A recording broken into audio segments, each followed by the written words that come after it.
professor. Aí falar um pouco. Faz a pergunta que aí eu. Sim.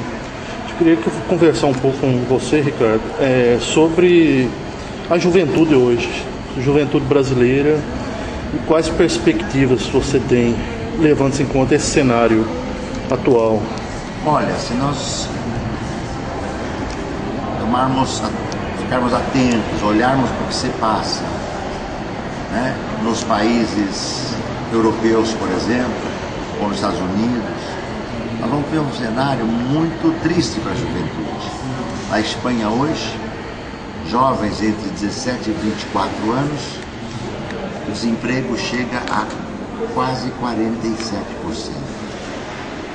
Esses dados são menores, mas são altíssimos em países como Grécia, Portugal, tá certo? Irlanda e tantos outros, onde a juventude, mesmo com curso de formação superior em universidade, não encontra trabalho. No caso brasileiro, a situação é um pouco diferente, porque nós vivemos nos últimos 4 anos, né, 3, 4 anos, uma expansão econômica significativa, depois de um longo período de estagnação e de baixo crescimento. Mas mesmo assim, qualquer jovem sabe hoje que o seu futuro, né, não está garantido, porque ele não sabe se vai encontrar trabalho, se a sua profissão vai desaparecer ou não, se o trabalho para qual ele formou vai ser um trabalho formalizado e dotado de direitos ou sem direitos. É por isso que hoje é muito frequente você ter filhos de 30, 35 anos, às vezes até 40 anos, morando com os pais. Quando no passado, né, o sonho de qualquer jovem era com 16, 17, 18 anos ir viver fora de casa, buscar sua autonomia, ter seu trabalho e poder, digamos assim, construir a sua vida com independência, com autonomia, etc. Este quadro, então, mostra como é difícil a situação da juventude. E ela é a expressão de um processo muito profundo, é um processo muito profundo de desgaste, de corrosão, de perda de postos de trabalho, de perda de direitos do trabalho, de risco iminente do desemprego ou de trabalhos precarizados, que faz com que os jovens, né, quando se formam na universidade, não sabem onde trabalhar.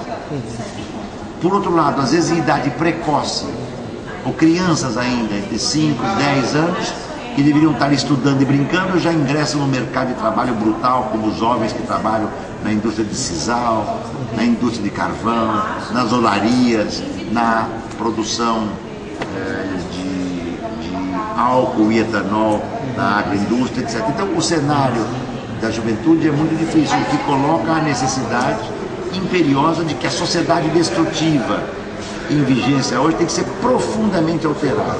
Se ela não for profundamente alterada, né, o futuro dessa juventude estará brutalmente comprometido, seja no Brasil, seja em um conjunto de outros países.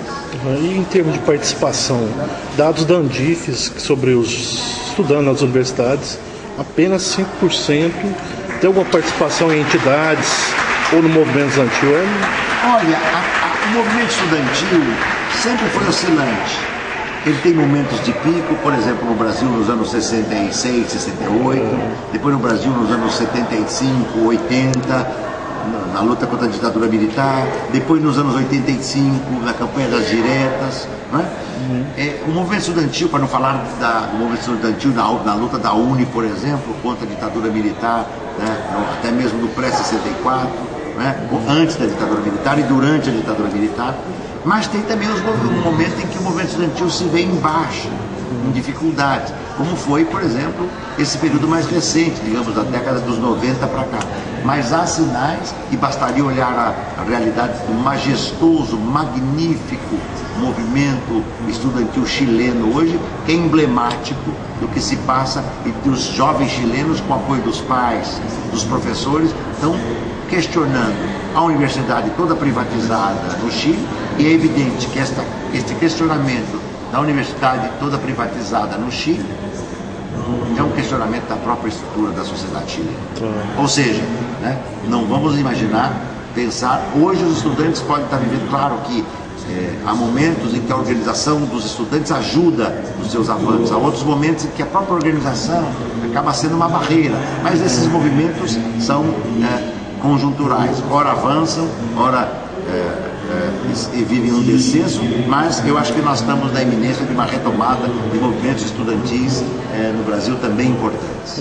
Agora, para quem faz trabalho com formação cidadã, formação política, o que você sugeriria para... Primeiro, ter uma visão crítica da sociedade, aprofundar no conhecimento dela, não ter nenhuma ilusão com relação ao que se passa no mundo hoje, que o mundo terá encontrado um caminho razoável. Não, nós vemos uma fase muito dura da sociedade, onde para os jovens e para os trabalhadores e para as trabalhadoras as perspectivas são muito adversas.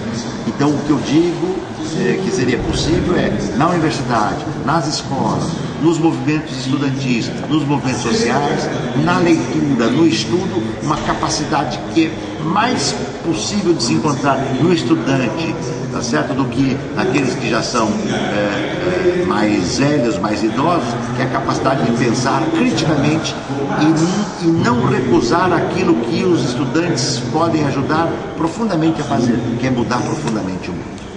Professor, muito obrigado.